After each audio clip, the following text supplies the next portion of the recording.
Hello, welcome to Manhwa Nuna, and today we will be recapping the manhwa called Tears on a Withered Flower. Please like, comment, and subscribe to help the channel grow. Enjoy. Hae-soo keeps dreaming about catching her husband with another woman. It's not exactly a fun recurring theme, but that's her reality. The story starts with her waking up from one of these dreams at the back of the barbecue place where she works. She checks her phone, sees her break is almost over, and heads back inside. Her boss stops her and calls her into his office. He hands over the advance she had asked for, apologizing for being late. Apparently, transferring money wasn't working, and he had a tough time pulling together the cash. Still, since she's such a hard-working employee, he made it happen because he didn't want to lose her. Hae-soo thanks him and admits her financial situation is still rough. She explains that high loan interest makes it hard to pay off her debt. When he asks about her husband, she says he's still in the probation phase at work, so his income is unpredictable. Even so, she's confident things will get better soon. Then, she gets back to her shift. While serving customers, Hae-soo notices a cute couple and can't help but admire their spark. They seem so happy and brave, probably because they're young, beautiful, and unafraid of getting hurt. That gets her thinking about her own life, how she feels like her best days are behind her, and how she's stuck in a quiet, worn-out routine. After work, a coworker complains about being called a jama and asks if it annoys Hae-soo too. Then she points out how pretty Hae-soo is, calling her the most stunning 33-year-old she knows. Despite always wearing the same clothes and skipping makeup, Hae-soo still manages to shine. As Hae-soo walks home, her colleagues' words replay in her mind. She thought they were kind, even beautiful. It struck her how radiant and full of life youth seemed to her now, so vibrant and enviable. It was a reminder of how much she felt she had lost, how far she was from feeling beautiful herself. When she arrives home, her husband, Min-cheol, is already drinking. Hae-soo quietly prepares dinner and serves him. He barely glances up before commenting that she should make an effort to dress up and wear some makeup. He tells her bare face isn't exactly something to look forward to after a long day. Hae-soo asks how she's supposed to afford makeup when they're struggling just to make rent. Min-cheol dismisses her frustration, saying she's just being lazy, and even part-time workers earning less than her manage to look put together, so what's her excuse? Hae-soo wonders if he even knows how expensive cosmetics are. She feels a pang of guilt at the thought of spending even a single one on herself when every penny is needed elsewhere. He keeps pushing, saying she should at least try for his sake, so he can feel more alive when he comes home. Hae-soo doesn't respond but wonders how love can grow so cold over time. Their relationship feels like a damp, worn-out basement apartment, drained of excitement and weighed down by years of struggle. She can't tell if it's time that withered them or the relentless grind of working non-stop to patch up the holes in their finances. The next day, at her flower shop job, the part-timer comments on how much Hae-soo works. It's true. Hae-soo spends her weekdays at the barbecue restaurant, weekends at a motel, and mornings at the flower shop. She's never known rest. Even when she was 24 and had the flu so bad she ended up in the emergency room, she still worked that day. At first, her endless work was about managing married life without any support from her parents. Then Min-cheol took out a massive loan in her name, promising he only did it to build them a better future. She forgave him. When the debt came crashing down, Hae-soo didn't let herself feel hopeless. Instead, she simply accepted it. If she worked hard enough, she thought, she could climb out of the hole. But every now and then, unexpected emotions would bubble up, catching her off guard. On those days, she'd feel the tears coming before she could stop them, wondering why it all felt so heavy. While Hae-soo is arranging flowers at the shop, the part-timer whispers excitedly, pointing to a man who just walked in. She says it's the rose guy, someone Hae-soo hasn't heard about before. The part-timer explains that he's a handsome customer who buys roses every single day. Since they don't know his name, that's just what they call him. The part-timer volunteers to take the rose guy's order, and immediately Hae-soo agrees. She rushes to attend to the rose guy. The rose guy glances at Hae-soo, who isn't paying him any attention as she is busy working. He goes to her and tells her that he would like to place an order, and she should please take his order. Hae-soo takes one look at him, and thinks that he is not just the handsome guy who buys roses every day, but he is a strange guy. She asks him if his order is a bouquet of roses, and he responds by saying that he is glad that she remembered. As the rose guy sits patiently, waiting for his order, Hae-soo steals a glance at him. To her, he's the kind of person who walks through life like the main character of a story, confident, charming, and effortlessly captivating. In contrast, she feels like an extra, someone living in the background of a story no one notices. When his order is ready, Hae-soo hands him the bouquet, realizing he's left a strangely deep impression on her. After he leaves, the part-timer is practically buzzing with excitement. She insists that the rose guy must be coming to the shop because of Hae-soo. She points out that he only shows up on weekday mornings when Hae-soo is working and never talks to anyone else. Hae-soo, surprised, tells her it's the first time she's actually noticed him. This stuns the part-timer, who can't believe Hae-soo hasn't realized the rose guy has been coming in every day for the past month. Hae-soo vaguely remembers preparing the same rose bouquet each morning, but had never thought much of it. The part-timer confidently declares that the rose guy must be interested in Hae-soo. Hae-soo waves it off, calling it nonsense, but the part-timer insists, pointing out how he only looked at her the entire time. Hae-soo argues back, saying the rose guy looks at least 10 years younger than her. The part-timer dismisses that, saying age doesn't matter when Hae-soo is so pretty. That makes Hae-soo pause. She hesitantly asks if she's really pretty, and her colleague stares at her in disbelief, asking if no one's ever told her that before. Hae-soo recalls a coworker at the barbecue restaurant saying something similar recently. But in her mind, she chalks it up to pity, a kind lie meant to make someone like her feel better. It almost embarrasses her to be called pretty, especially when she feels unloved by her own husband. The thought that others see her as attractive feels ironic, even laughable. The part-timer pushes her to give the rose guy a chance, but Hae-soo shakes her head and simply says she already has a man. That revelation catches the part-timer completely off guard. She asks what kind of man Hae-soo's man is, her curiosity clearly piqued. That evening, when Min-cheol comes home from work, the chaos begins. He tosses his things carelessly all over the place, leaving Hae-soo to pick up after him while he orders her to bring him something to drink. After his shower, he slides into bed beside her, his mood turning. As he touches her, his thoughts wander. It surprises him how Hae-soo still has a great figure, despite her lack of self-care.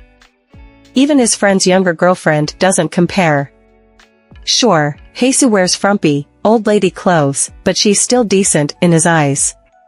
Her curves, especially her chest, catch his attention as he starts touching her and biting her neck, expecting a response. When Hae-soo remains still, he asks if she's asleep. She quietly says no, and he immediately complains. He accuses her of being cold and unresponsive, saying she's no fun and not affectionate like a wife should be. Hae-soo tells him she's tired, which only fuels his anger. He snaps, asking if she thinks she's the only one who works, and tells her not to act self-important just because she has a part-time job. Frustrated, he rolls over and mutters for her to forget it before going to sleep. The next morning, Hae-soo's day starts as it always does, at 6 a.m. sharp. She moves quietly around the kitchen, careful not to wake Min-cheol. He won't eat breakfast without soup, and it has to be freshly made, no reheated leftovers allowed. Even if it's something simple, it takes time. By the time she finishes cooking, there's no time for her to eat, so she leaves the house on an empty stomach once again. When she gets to the flower shop, her stomach growls, but she tells herself to hold on until lunch. Later, as the day picks up, the rose guy walks in like clockwork. Hae-soo, busy at her station, asks the customer if they're here to see the flowers. When he replies in a calm, polite voice that he is, she glances up and realizes it's him. She quickly processes his order, noticing for the first time how pleasant his voice is, low, deliberate, and polite, with a tone that somehow makes her ears tingle. After taking his payment, she explains that there's a backlog of orders today, so it might take a bit of time. She offers him a seat to wait. That's when her stomach betrays her. It growls loudly, breaking the silence between them. Hae-soo freezes, feeling her face flush with embarrassment. The rose guy takes his receipt, and Hae-soo wonders if he heard her stomach growl. Embarrassed, she keeps her head down, focusing on her work. He settles into a seat and orders a coffee and sandwich. Later, the part-timer notices the rose guy talking to someone in a suit, and then comes back to the sipping the coffee and holding a sandwich. She watches him, thinking he walks like a model and he is so tall and handsome. When he picks up his roses and leaves the store, Hae-soo spots the sandwich he left behind on the table. She grabs it and hurries after him, calling out as she catches up to him outside. Holding out the sandwich, she tells him he forgot it. He tells her it's a gift, and starts to walk away again. Hae-soo, feeling uncomfortable, reaches out and tugs on the sleeve of his jacket to stop him.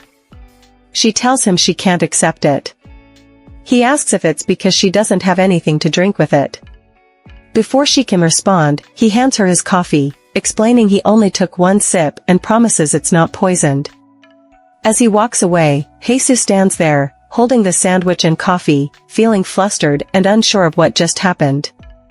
Hae-soo returns to the shop with the sandwich and coffee, and the part-timer immediately teases her, saying the rose guy must like her. Hae-soo stares at the food in her hands, but her thoughts go in a different direction. When he gave her the food, the first thing that crossed her mind was whether she looked so pitiful that someone would feel the need to feed her. She glances at her reflection in the glass window and sees a tired, haggard woman with a bare face and patches covering her body. To her, the rose guy's gesture feels less like interest and more like an act of pity or charity. Thinking back to the loud growl of her stomach, she admits to herself that if she were in his place, she might have found it hard to just walk away out of sympathy too. Still, another thought creeps into her mind: what if he is interested? Should she draw a line before things get more complicated? The part-timer interrupts her thoughts, asking if she's planning to flirt with the rose guy, reject him outright, or even leave her boyfriend for him. Hae-soo corrects her, saying it's not a boyfriend, it's her husband. The part-timer apologizes, surprised. Hae-soo doesn't mention her marriage, because Min-cheol told her not to. He said there was no reason to tell people they were husband and wife, especially since they had temporarily split over the debt. Living together after a divorce wasn't something he considered worth bragging about. Not wanting to delve deeper, Hae-soo ends the conversation by saying they should drop the topic. Meanwhile, at Min-cheol's office, his colleague Ari places a coffee on his desk, a note of encouragement stuck to the mug. During a smoke break with his co-workers, the guys bring up 25-year-old Ari, teasing Min-cheol about all the attention she's been giving him. They ask him outright if he's single, unaware that Ari and her friend are eavesdropping nearby. Without hesitation, Min-cheol says he's single. His co-workers encourage him to pursue Ari, and for the first time, he finds himself considering the idea. Later at home, Hae-soo does the laundry as she asks Min-cheol how his day at work was. He snaps back, asking if she's finally worried about her hardworking husband. Then he accuses her of nagging, saying that all outside work is tough, and she should know better than to be asking when he's just trying to rest. She tells him she isn't nagging, just concerned. Then she says that when his salary comes in, they will be able to pay off the debt faster, and then they can finally remarry. Min-cheol responds by complaining about her bringing up remarriage, saying it'll happen naturally once they pay off the debt. He questions how she'd manage without him, reminding her not to push too hard because when a woman nags too much, men naturally want to run away. Then he casually asks if he can have some pocket money to buy cologne, holding her from behind. Hae-soo points out that he doesn't usually use cologne, to which he says that now that he's going out to work, he sees all these men dressing smartly and using cologne. He can't be the only one sitting in the office smelling musty, like an old man. Hae-soo asks him how much he needs, and when he says 200,000 won, she balks at the price of cologne. Annoyed, he tells her he isn't getting any younger and needs to buy a proper brand from the department store, not the cheap stuff. He goes back to the floor, grumbling that if she doesn't want to give him the money, then she should just forget it. The following day, Hae-soo goes through her records, feeling the weight of their expenses that month. With Min-cheol starting a new job, they had to get him a new suit, which was expensive. No matter how much she saved, they were still in the red. To make more money, she decides to take on more work. On weekends, she works at a motel from afternoon until evening. She decides to take a night shift at a convenience store so it won't overlap. Hae-soo takes the 200,000 won from the money her boss at the barbecue restaurant gave her and leaves it on the table for Min-cheol before heading out to work. She tells herself it's for the sake of their happy home. Later that day, in a narrow alley, BM Tae-ha, the rose guy, offers to buy his friend a meal, which surprises him. Tae-ha's friend points out that he usually avoids noisy places, but the restaurant Tae-ha picks is just that, crowded and loud. When his friend asks who he should invite, Tae-ha simply tells him to invite some of his female friends. As his friend scrolls through his phone, he comments that there are a truckload of girls who'd jump at the chance to eat with Tae-ha. He glances at Tae-ha, puzzled by his easy mood and behavior. Tae-ha's friend contacts two girls, thinking that his friend seems to be in a good mood lately. Meanwhile, at the barbecue restaurant, a group of men talk about the roles of a woman in a marriage. They say that if a woman is wise and gentle, the man will naturally earn money and sacrifice for the family. Hae-soo, who overhears them, is reminded of Min-cheol complaining about her lack of affection and how things used to be kind between them. She questions whether it's because she wasn't wise or gentle enough that her relationship with Min-cheol fell apart. Just then, Tae-ha and his friends walk into the restaurant, a girl leading the group. Hae-soo turns, asking them how many they are, and is surprised when she recognizes Tae-ha among them. The girl replies that they're 4, snapping Hae-soo back to reality. As she goes back to work, she can't help but think about what the part-timer said, that Tae-ha is interested in her. It's something she never hoped for, but the thought of being noticed by someone so much younger makes her feel embarrassed. For some reason, she finds it hard to look at Tae-ha. She wonders if the girl, who's chatting with Tae-ha, is his girlfriend, thinking that they look good together and that Tae-ha probably bought the roses for her. Meanwhile, Tae-ha watches Hae-soo as she works. The girl, Hee-ji, notices Tae-ha glancing around and asks him who he's looking for. Tae-ha's friend, Dong-wook, calls Hee-ji desperate and sick, saying that Tae-ha doesn't care about her and she should just eat her food. He asks why she keeps staring at Tae-ha, and Hee-ji snaps back at him, swearing. Dong-wook tries to respond, but Hee-ji's friend takes his arm, trying to calm him down. Tae-ha gently steps on Dong-wook's foot as a signal to stop, telling him that the meat is burning. Dong-wook checks on the meat, and Hee-ji turns to Tae-ha, asking if he was staring at the woman, Hae-soo, and if he knows her. Tae-ha turns to her, asking if his staring was that obvious. He admits that he knows Hae-soo, which makes Hee-ji jealous. As Hae-soo folds laundry at home, she notices one of her shirts is torn. She sighs, thinking it's wasteful to throw it away after only a few years, and decides to sew it. Min-cheol asks why she isn't coming to bed. When she explains, he takes the shirt from her, and says it's pathetic. He accuses her of trying to protest so he'll buy her new clothes. She defends herself, saying the shirt is still usable, but he scoffs, saying men don't like stingy women and especially hate old-fashioned, boring underwear and stretched-out clothes, comparing them to something an old woman would wear. His words sting, bringing back her embarrassing memory of misreading Tae-ha's actions. She takes the shirt back, forcing herself to focus, but Min-cheol notices her mood and asks why she's suddenly down again. He pulls her close, smirking as he tells her she has no charm or passion, doesn't know what men like, and yet he still keeps her around. "I'm the only one who would put up with you," he says. The next morning, as she gets ready for work, she hears the weather forecast predicting heavy rain late into the night. She grabs an umbrella but leaves the sturdier one for Min-cheol. Later, at Min-cheol's office, Ari enters the break room and finds him making coffee. Noticing they're out of instant coffee, she checks the cabinet. Suddenly, she lets out a sharp scream and clutches his arm.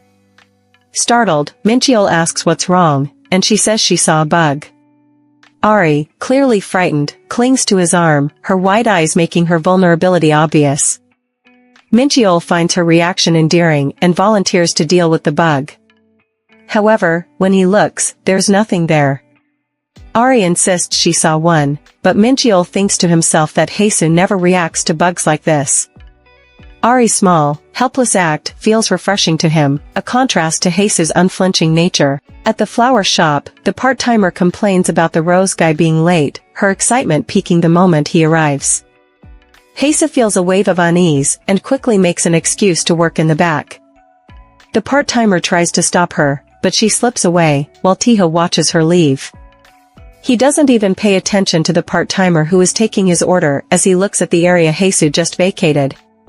After her shift ends, Hae-soo leaves the shop, relieved she managed to avoid him, but also aware she can't continue avoiding him forever.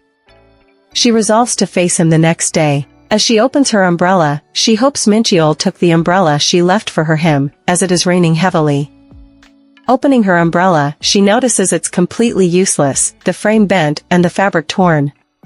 Frustration wells up as she debates running to the distant convenience store for a replacement. She chastises herself for putting off buying a new one, and decides against calling Mincheol, knowing he would only get annoyed. Resigned, she considers waiting for the rain to ease. Before she can act, Tae-ha appears beside her, his umbrella shielding her from the downpour.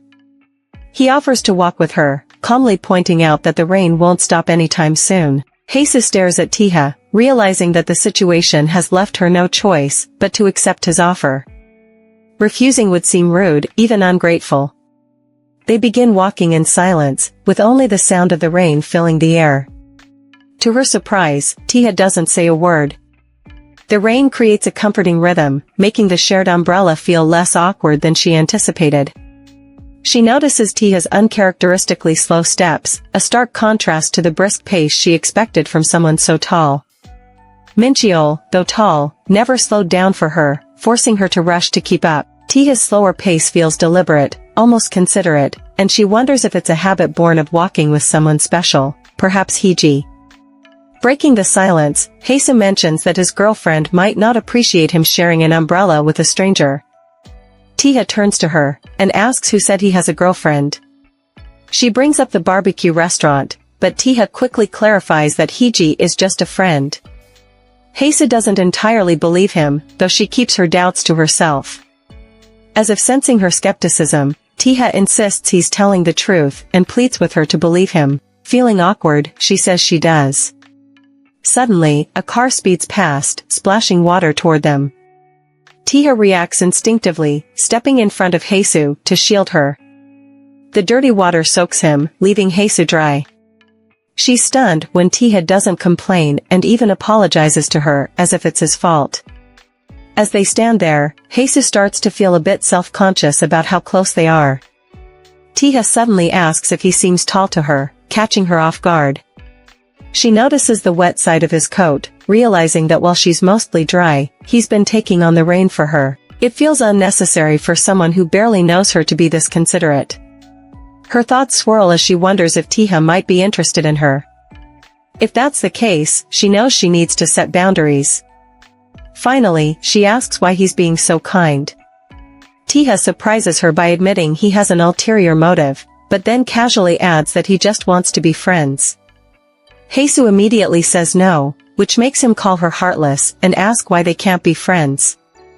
She answers, saying he's young and seems popular with women, and there's no reason for him to want to be friends with someone like her. Tae-ha counters, asking if being young and popular means he can't be friends with an older woman. Hae-soo firmly tells him he can't, so he should stop. By the time they reach her place, she thanks him for his kindness. Tae-ha asks if they should just stay strangers, and she says yes. He responds by saying he'll respect her wishes, then turns and walks away. As Hae-soo watches him leave, she feels an unexpected pang of conflict. She thought he'd insist a little more, and his easy acceptance leaves her feeling oddly melancholic. She wonders why someone like him would show interest in her at all, chalking it up to simple curiosity, something common at his age. Still, the encounter lingers in her thoughts longer than she expected. As Hae-soo enters the house, her eyes fall on the umbrella she had left for Mincheol earlier. It remains untouched, exactly where she left it in the morning. She recalls the men at the barbecue restaurant, their voices echoing in her mind. A man is shaped by how his wife treats him, and the rest of what they said. So she decides to go meet Mincheol in front of his office, and assumes that he would like that. Hae-soo waits in the rain outside Min-cheol's office for a while, calling him again and again, but nothing gets through. After a while, she starts thinking they must have missed each other and maybe she should just go home. Just as she's about to leave, Min-cheol steps out, sharing an umbrella with Ari. Ari notices Hae-soo staring and asks who she is and why she's looking at them. Min-cheol casually says Hae-soo is family and quietly adds that she's his cousin. After saying goodbye to Ari, he joins Hae-soo under her umbrella. Once Ari is gone, Min-cheol immediately starts scolding Hae-soo, asking why she came to pick him up without being asked. When Hae-soo asks who Ari is, he tells her she's just a colleague and launches into a mini lecture about how men and women can be friends without it meaning anything. He wraps it up by telling Hae-soo to stop overreacting and embarrassing herself. On the walk home, Min-cheol hogs the umbrella, leaving Hae-soo to get soaked by the rain. She quietly tells herself she probably made a big deal out of nothing. The next day at the flower shop, Hae-soo's part-timer complains about how exhausting the day has been. Hae-soo tells her to take a break while she finishes up the remaining work. As Hae-soo tidies up, the part-timer wishes for no more customers until closing time, except for Rose Guy, because she wants to see him. Right then, Tae-ha walks in. The part-timer perks up but stays seated, figuring Tae-ha will place his order with Hae-soo. Hae-soo gets ready to take his order, but Tae-ha walks right past her without so much as a glance. 2 weeks later, Hae-soo is back to her usual hectic routine. Min-cheol has been coming home late, saying work's been crazy, and now he's even working on weekends more often. Since the day she told Tae-ha they couldn't be friends, he's kept his distance. He still shows up at the shop daily, but he doesn't say a word to her. It feels like his interest in her was just a passing phase. Hae-soo tells herself it's for the best, better a fleeting crush than deep feelings that leave scars. At the barbecue restaurant where she's working, Hae-soo keeps glancing at her phone, worried about Min-cheol. He didn't come home the night before and hasn't sent a single message. Just as she starts feeling restless, a man calls her over to serve his table. She puts her phone down and gets to work. As she serves the group, she overhears their conversation. One of the man's employees jokes about how free he must feel after his divorce. Laughing, the man agrees, saying it's a relief not to have a nagging wife anymore. He brags about how he can now sit next to young female employees and drink without guilt, even pulling one of them closer as he speaks. The group cheers for their boss's newfound freedom and encourages him to meet someone new. That's when the man notices Hae-soo. He sizes her up, thinking she's got a great figure, looks naturally pretty without makeup, and seems hardworking. To him, she's the ideal woman, pretty, practical, and not too flashy. He figures she's not much younger than him and assumes she'd jump at the chance to date a business owner like himself. The man raises his glass, expecting another drink. When his employee tries to pour, he waves them off, insisting that Hae-soo should do it instead. His employee awkwardly tries to de-escalate, but he pushes harder, calling out to Hae-soo and demanding she pours him a drink. When she doesn't respond, he throws a full-blown tantrum, his voice echoing through the restaurant. The commotion brings Hae-soo's boss out of the office. The man puffs up, yelling that he's the president of Myri Tech, the company that keeps the restaurant afloat. He demands to know if Hae-soo's boss realizes how much he's helped their business and questions how the staff is being trained. Trying to calm things down, her boss apologizes and offers extra meat on the house, but the man refuses. Instead, he demands that Hae-soo kneel before him, saying she needs to learn her place. Her boss steps in, firmly saying he won't let anyone treat his employees like that. But the man sneers and starts bragging about his connections with other local business owners, threatening to stop them from coming to the restaurant. Under the pressure, Hae-soo quietly kneels and apologizes. Her boss tries to stop her, but she insists, saying it's her fault. She bows her head and apologizes again, asking the man to continue supporting the restaurant. After the shift ends, Hae-soo's boss pulls her aside, asking why she apologized when the man's behavior was so out of line. Hae-soo explains that company dinners have been scarce lately, and Myri Tech brings in a lot of business. She says she knows how much her boss has looked out for her, so she couldn't risk causing trouble for him. She assures him she's fine, even though it's clear the situation was humiliating. Hae-soo has been doing odd jobs since she was young, enduring countless sleepless nights filled with sorrow. Over time, her bruised heart hardened, and she learned to live with the wounds. This is just one more thing to shrug off. Her boss offers to drive Hae-soo home, worried after what happened, but she declines, explaining that she recently started working the night shift at a convenience store. Shocked, her boss asks if she's drowning in debt. Hae-soo's mind drifts to the past, thugs smashing through her home over unpaid loans, Min-cheol apologizing profusely, and the words he said that stuck with her. Once the debt was cleared, they could get married. Even now, the faintest sound, like the wind rattling an old door, makes her flinch, expecting debt collectors to appear. Meanwhile, the man from the barbecue restaurant walks home, smugly replaying the scene of Hae-soo kneeling before him. He barely feels satisfied, but thinks she brought it on herself. If she had just listened from the start, none of this would have happened. Pretty or not, people need to be put in their place. Still, now that he's taught her a lesson, he muses that being kind to her next time might make her see him differently. Lost in his self-congratulatory thoughts, he doesn't notice someone following him. From the shadows, Tae-ha silently watches the man until he finally makes his move. With one swift kick, the man stumbles and curses, spinning around to yell. Tae-ha grabs him by his thinning hair, ignoring the man's cries of pain, and demands that the man hits him. The man brags about his old boxing days, and punches Tae-ha on the face. Tae-ha wipes away the blood and asks if the man knows who he is. The man rudely scoffs, saying he has no clue. Tae-ha, adjusting his gloves with an unsettling calm, tells him it's the perfect time to learn, and proceeds to beat him up. At the convenience store, Hae-soo works tirelessly. It's late, so the shop is quiet, but she still keeps busy. After a while, she starts to feel drowsy, her head nodding off slightly. The bell above the door chimes, snapping her awake. It's the rose guy. She blinks in surprise, wondering if he lives nearby. He moves around the store, grabs what he needs, and heads to the counter. Hae-soo tells herself to treat him like any other customer, no matter how awkward things feel. When he places a band-aid on the counter, she finally notices his bruised face. Thanks for watching.